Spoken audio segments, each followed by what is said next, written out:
जी बिस्मिल्लाह। जी हम इस वक्त हैं इंजीनियर डॉक्टर अत्तर महबूब साहब, आप वाइस चांसलर हैं इस्लामिया यूनिवर्सिटी बहावलपुर के। तो आज हम इस मौके से फ़ायदा उठाते हुए डॉक्टर साहब से पूछेंगे, और हमें बहुत शौक़ है डॉक्टर साहब से ये पूछने का कि ये डॉक्टर साहब की इब्तदाई तालीम से as a vice chancellor Islamia university Bahawalpur के आपको कौन सी तगदो, कौन सी वो मेहनतें, काविशें, कामयाबियाँ यहाँ तक पहुँचने के लिए आपको किन मराहिल से गुज़रना पड़ा, वो हमारे क़ारीन नाज़रीन जो है ना वो आपसे जो है ना सुनना पसंद करेंगे। Thank you. सबसे पहले तो मेरी तरफ से आपको और तमाम नाज़रीन को सलाम। जो मेरी ज़िंदगी की स्ट्रगल है वो जैसे आम पाकिस्तानी घराना होता है। वालिदैन जो थे, वालिद साहब मेरे पाकिस्तान एयरफोर्स में पायलट थे और मुख्तलिफ़ जगहों पर उनकी पोस्टिंग्स रहीं। जब मैं पैदा हुआ कराची में एक एयरफोर्स बेस है, पीए बेस कोरंगी क्रीक पर। उसके बाद वालिद साहब की पोस्टिंग पीए बेस चकलाला पे थी। फिर 5 साल के लिए पीएनएस कारसाज नेवी का जो एयरफोर्स सेटअप था वो उन्होंने किया। वहाँ पे स्कूल में पढ़ा हमने। फिर वालिद साहब की पोस्टिंग हो गई पेशावर, तो वहाँ एयरफोर्स के मुख्तलिफ़ स्कूलों में हमने पढ़ा। तो जैसे फ़ौजी घरानों के बच्चे होते हैं उस तरीके से एक जज्बा, मुल्क से मोहब्बत, 14 अगस्त पे सेलिब्रेट करना, फ़ौजी उसमें बहुत हिस्सा लेना शौक़ होता था। मेरे वालिद साहब एयरफोर्स में जब थे और नेवी में थे तो फ्लाई करते थे, तो 23 मार्च पे जहाज़ों का जो फ्लाई पास्ट होता था उसमें वो लेके जाते थे। तो हम देखते थे जब वो कभी कभी मिशन से आते थे तो वो जो पायलट्स का एक ख़ास खाना होता है बड़ा स्पेशल होता है, उसमें एक सैंडविच होता है, एक चिकन पीस होता है, तो वो हम सारे भाई बहन लड़ते थे वालिद साहब का वो खाना लेने के ऊपर। कभी जब वो आते थे तो जो उनका फ्लाइंग का किट होती थी तो उसमें एक स्कर्दू जाते थे C-130 लेके, तो वो कभी कभार वो भरे हुए उसमें सेब लेके आते थे स्कर्दू से जब वापस आते थे। तो ये जो परवरिश हुई वो एक इस तरह के माहौल में हुई कि जिसमें मुल्क से मोहब्बत और ये सारी चीज़ें थी। फिर तालीम के लिए मैं कैडेट कॉलेज पिटारो गया, वो भी एक मिलिट्री स्कूल था, तो बड़ा डिसिप्लिन और ट्रेनिंग थी, बड़े शफ़ीक़ असातिज़ा थे मोहब्बत करने वाले, वहाँ पे भी मुल्क से मोहब्बत का जज्बा था। फिर इंटरमीडिएट मैंने PFD की कॉलेज पेशावर से किया। इवेंचुअली मैं आला तालीम हासिल करने के लिए इंटरमीडिएट के बाद चला गया अमेरिका।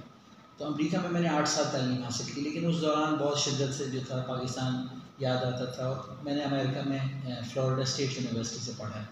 तो वो जैसे इस्लामिया यूनिवर्सिटी बहावलपुर या पंजाब यूनिवर्सिटी, वो भी इसी तरह की एक बड़ी पब्लिक सेक्टर यूनिवर्सिटी थी वहाँ।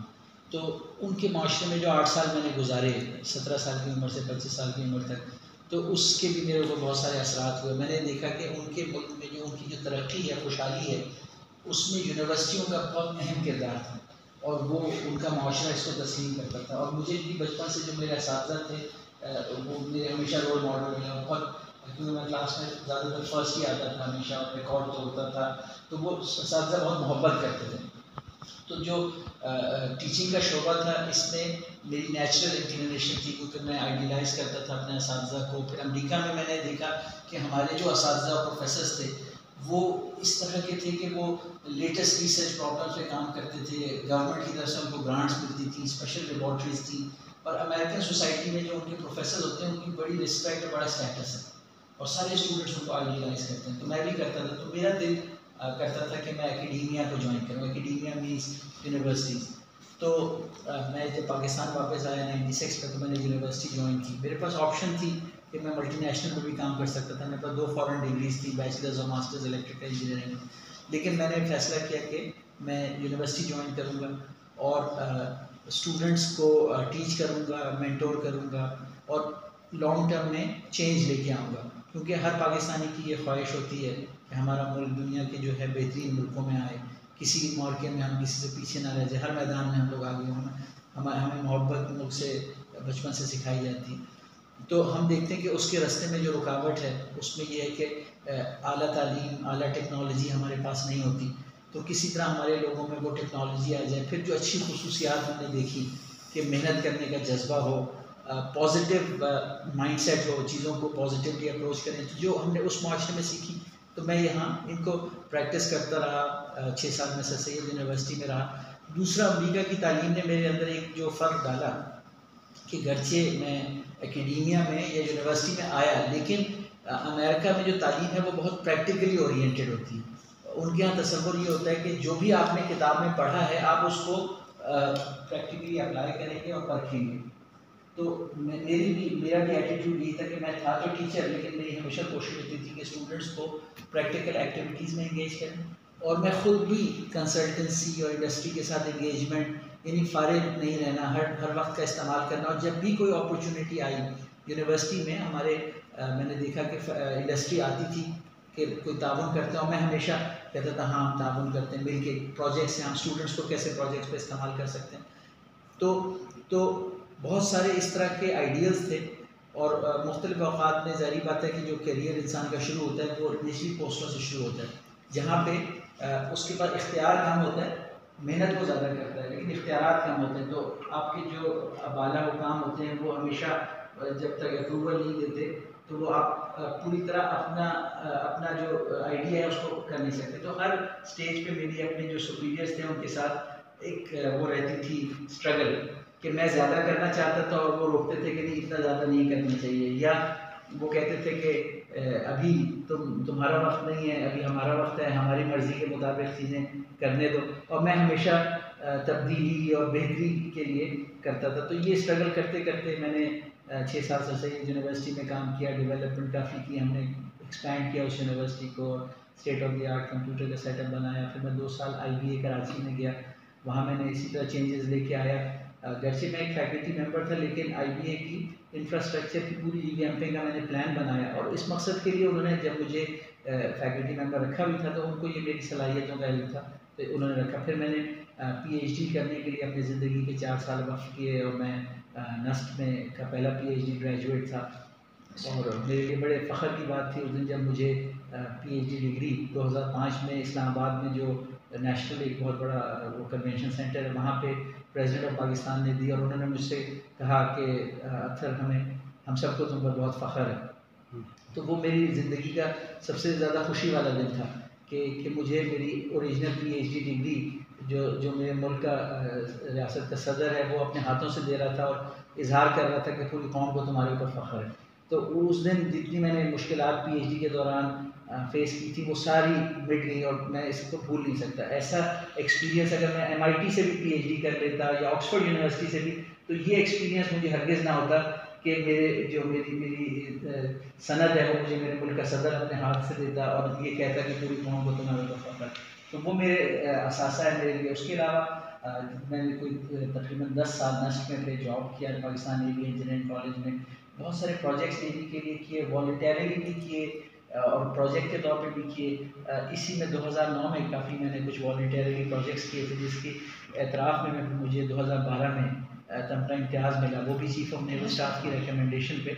और वो काम मैंने 2009 में किया था, और वो काम करके मैं भूल भी गया था कि वो काम था तो बहुत अहम, कि जब मैंने उसको किया था तो भी मुझे एहसास हुआ कि ये काम मैंने बहुत सिग्निफिकेंट काम किया, लेकिन फिर मैं उसको भूल गया। 2012 में अचानक अखबार में जब मैंने देखा, 14 अगस्त का अखबार था, सुबह देखा कि जो सिविल अवार्ड्स हैं उसके नामों में मेरा भी नाम था, और मुझे लोगों ने फ़ोन भी किया कि ये आप ही हैं। तो मैंने कहा मैं तो इनकी अत्तर महबूब को जानता हूँ, मैं चेक करता हूँ। तो मालूम किया तो पता चला कि वो मुझे ही मिला, लेकिन 3 साल उसके बाद। तो फिर कराची में DHSFI यूनिवर्सिटी को इस्टेब्लिश करने में भी मैंने रोल प्ले किया 4 साल। फिर गवर्नमेंट ऑफ पंजाब ने यहाँ एडवर्टाइज़ किया था वाइस चांसलर्स के लिए, तो मेरा इंतखाब किया गया। 3 इंटरव्यूज़ हुए, सर्च कमेटी ने 2 इंटरव्यू किए, फिर चीफ मिनिस्टर ने फाइनल पैनल का इंटरव्यू किया, और 2015 में मुझे सिलेक्ट किया गया Khwaja Farid university of engineering and information technology ने इंदिरा खान के पहले वाइस चांसलर के तौर पर। वो भी उसी सिलसिले की कड़ी थी, क्योंकि मैं जितने इदारों में रहा हूँ वहाँ इंफ्रास्ट्रक्चर और हर चीज़ सेटअप करता आ रहा था। तो ये मौका ऐसा था कि तकरीबन 300 एकड़ के हमें खेत मिल गए थे, जिस पे नाजायज़ काबजीन और दूसरे मसले मसाइल थे, लेकिन हमें कहा गया कि इधर यूनिवर्सिटी बनानी है इंजीनियरिंग और टेक्नोलॉजी की। तो फिर उसी इलाके से नौजवान लोगों की हमने टीम बनाई, फिर लोगों को इनकरेज किया कि आएँ वापस। जो रहीला खान के लोग थे, जिन्होंने कानपुर के लोग थे, बहावलपुर के लोग जिन्होंने PhD की हुई थी, कि वो आएँ और जनूबी पंजाब के लिए हम मिल के एक यूनिवर्सिटी बनाते हैं। तो वो आप देख सकते हैं वहाँ पे एक state of the art university है। और जब भी मैंने 4 साल जो वहाँ गुजारे वो भी एक गोल्डन पीरियड था, क्योंकि वो उस तजर्बे से मुझे ये कंफर्म हुआ कि जब हम कहते थे कि हमारे बुज़ुर्गों ने जो पाकिस्तान हासिल किया उसमें बेपनाह मुश्किलात थी, लेकिन जज्बा उनका इतना ज़्यादा था कि वो उन तमाम मुश्किलात के बावजूद उन्होंने पाकिस्तान को हिंदुओं और अंग्रेज़ों से मुश्तरका तौर पे आज़ाद करा के पाकिस्तान हासिल किया। तो जब ख्वाजा फरीद यूनिवर्सिटी में टीम वर्क हमने किया तो हमने देखा कि जितनी मुश्किलात थी, लेकिन यंग लोग थे और कमिटेड थे और उन्होंने मेहनत की और दिन और रात मेहनत की, तो वो 2-2.5 साल के अरसे में वो बड़ी बड़ी इमारत हमने बना दी। और वो आज भी उनकी जो शान शौकत है, वहाँ 4 साल के अंदर हमने 8000 स्टूडेंट्स कर लिए, उसको सेल्फ सस्टेनेबल मॉडल पे ले आए और 200 से ज़्यादा फैकल्टी मेंबर्स, जिसमें 110 PhDs थे। तो ये जो कामयाबियाँ हासिल हुई, मैं इन इर्तिकाई मराहिल से गुजरता हुआ जैसे जैसे जाता जा रहा हूँ, तो मैंने हर स्टेज पे ज़्यादा से ज़्यादा ये रियलाइज़ किया कि ये तो सारा टीम वर्क की ताकत से होता है। और वो जो हम बचपन में सुनते हैं कि 1 और 1 11 होते हैं, तो मैं इसमें थोड़ा सा इजाफा करना चाहता हूँ कि 1 और 1 तो 11 होते हैं, लेकिन 1 और 1 और 1 111 होते हैं। यानी थोड़े से लोग अगर मिल के एक जज्बे से सिंसियरली मेहनत करें तो वो सैकड़ों लोगों के बराबर कामयाबियाँ दुनिया में हासिल कर सकते हैं। तो इसी तरीके से जब मैं यहाँ आया इस्लामिया यूनिवर्सिटी बहावलपुर में, मुझे तकरीबन 1 साल और 1 हफ़्ता हो गया। इस दौरान हमने 1 साल में इस्लामिया यूनिवर्सिटी में भी देखा कि जब टीम के अंदर हमने सिनर्जी पैदा की, सबको एक कॉमन यानी एक मुश्तरका मकसद के लिए मुत्तहद किया कि हम अपने इख्तिलाफ़ात को अलग रख के और जीने दो के उसूल पर मिल के इस इदारे को आगे लेके चलते हैं। तो आप यकीन करें कि 13,000 स्टूडेंट से हम इसको 25,000 पे ले गए और अब इसका 25 से 35,000 वाला सफ़र इस वक्त तकमील के मराहिल से गुजर रहा है। और उस दौरान हमने डिपार्टमेंट जो है वो 50 से 122 कर दिए, फैकल्टीज़ 7 से हमने 13 कर दी। और इसी तरह अभी इस साल हमने एक्सपेंड करना है फैकल्टी को। हमने जो इसका बजट था वो 3,500 मिलियन से हम इसको 5,500 मिलियन पे ले गए और अब हमने 3 ईयर डेवलपमेंट प्रोग्राम फाइनल कर लिया है कि 8,000 रुपये की लागत से हम यहाँ पे 4 नई बिल्डिंग इस कैंपस पे, बहावल नगर में 1 बिल्डिंग और कई और facilities, auditoriums, hostels, residential facilities बनाएंगे और अपने वसाइल से, अपनी मेहनत इन्हीं सब लोगों की मेहनत से। और उस दौरान स्टूडेंट्स को नित नए डिग्री प्रोग्राम्स, आला तालीम के वो शोबे जिनका कोई तसव्वुर नहीं कर सकता था, बच्चों को बैरून मुल्क भी जाना पड़ता था, दूसरे खित्तों में जाना पड़ता था। अब ये है कि न सिर्फ ये कि वो बहावलपुर में ये तालीम हासिल करेंगे, इसका प्रैक्टिकल करेंगे, बल्कि इस नॉलेज को अप्लाई करते हुए इस रीजन को, बहावलपुर रीजन को, बहावलपुर सिटी को, बहावलपुर डिवीज़न को ट्रांसफॉर्म करेंगे और दोबारा से जो इसका एक लीडिंग पोस्चर था, जो इसकी एक लीडरशिप थी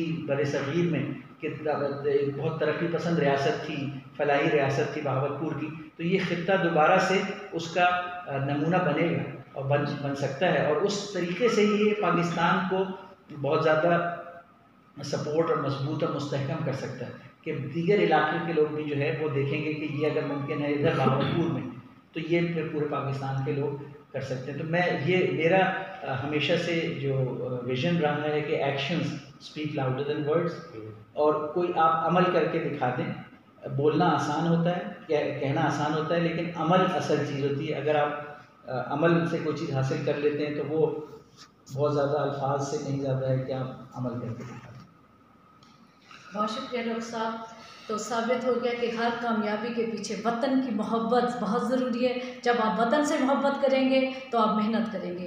डॉक्टर साहब आपका बहुत बहुत शुक्रिया। आपकी बातों से अंदाज़ा हो गया कि वतन की मोहब्बत पहली शर्त है, उसके बाद लगातार मेहनत से आप में से हर एक कामयाब हो सकता है। शुक्रिया।